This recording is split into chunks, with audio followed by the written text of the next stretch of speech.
April 1 ତାରିଖରୁ ଉପଭୋକ୍ତାଙ୍କୁ ଲାଗିବ ବଡ଼ ଝଟକା। ଏତିକି ଟଙ୍କା ବଢ଼ିଯିବ ବିଦ୍ୟୁତ୍ ବିଲ୍, ସରକାର ଦେଲେ ବଡ଼ ସଂକେତ। ଏବେ କ'ଣ ରହିଛି ସମ୍ପୂର୍ଣ୍ଣ ଅପଡେଟ୍ ଆସନ୍ତୁ ଜାଣିବା। ତା ପୂର୍ବରୁ ଚ୍ୟାନେଲରେ ନୂଆ ଥିଲେ ଚ୍ୟାନେଲଟିକୁ ସବସ୍କ୍ରାଇବ୍ କରି ରଖନ୍ତୁ ଏମିତି ଗୁରୁତ୍ୱପୂର୍ଣ୍ଣ ଅପଡେଟ୍ ସବୁଠୁ ପ୍ରଥମେ ପାଇବା ପାଇଁ। ଆସନ୍ତା ମାସରେ ଗ୍ରାହକଙ୍କୁ ଲାଗିପାରେ ବଡ଼ ଝଟକା। କାରଣ 1 ଏପ୍ରିଲ 2026 ଠାରୁ ବିଦ୍ୟୁତ୍ ଦର ବୃଦ୍ଧି ପାଇବାର ସମ୍ଭାବନା ରହିଛି। ଏହାର କାରଣ ହେଉଛି ଦିଲ୍ଲୀ ସରକାରଙ୍କ ବିଦ୍ୟୁତ୍ ବଣ୍ଟନ କମ୍ପାନୀଗୁଡ଼ିକୁ ହଜାର ହଜାର କୋଟି ଟଙ୍କା ବକେୟା ଦେୟ ଦେବାର ପ୍ରସ୍ତୁତି। ଯଦିଓ ସରକାର ବର୍ଦ୍ଧିତ ଶୁଳ୍କର ପ୍ରଭାବକୁ ହ୍ରାସ କରିବା ପାଇଁ ଏକ ସବସିଡି ଯୋଜନାର ମଧ୍ୟ କାମ କରିଛନ୍ତି, କିନ୍ତୁ ଏହାରି ଭିତରେ ବିଦ୍ୟୁତ୍ ବିଲ୍ ମହଙ୍ଗା ହେବା ନେଇ ସୂଚନା ମିଳିଛି। ରାଜ୍ୟ ସରକାରଙ୍କ ଉପରେ ବକେୟା 38,552 କୋଟି ଟଙ୍କା।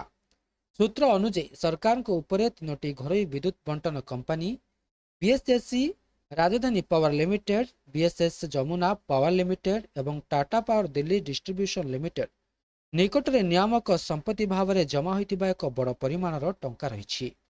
ବକେୟା ପରିମାଣ ପ୍ରାୟ 38,552 କୋଟି ଟଙ୍କା ହେବ ବୋଲି ଆକଳନ କରାଯାଇଛି।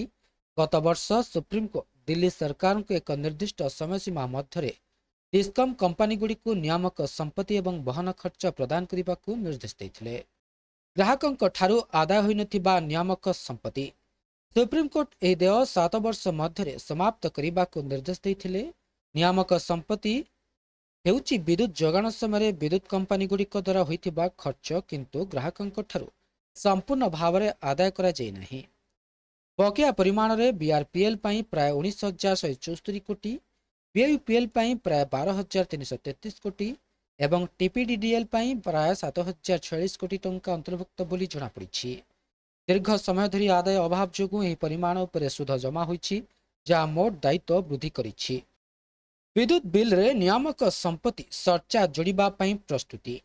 ଦିଲ୍ଲୀ ବିଦ୍ୟୁତ୍ ନିୟାମକ କମିଶନକୁ ଏକ ପୁନରୁଦ୍ଧାର ଯୋଜନା ପ୍ରସ୍ତୁତ କରିବାକୁ ଏବଂ ସମଗ୍ର ବିଷୟରେ ଏକ ବିସ୍ତୃତ ଅଡିଟ୍ କରିବାକୁ ମଧ୍ୟ କୁହାଯାଇଛି।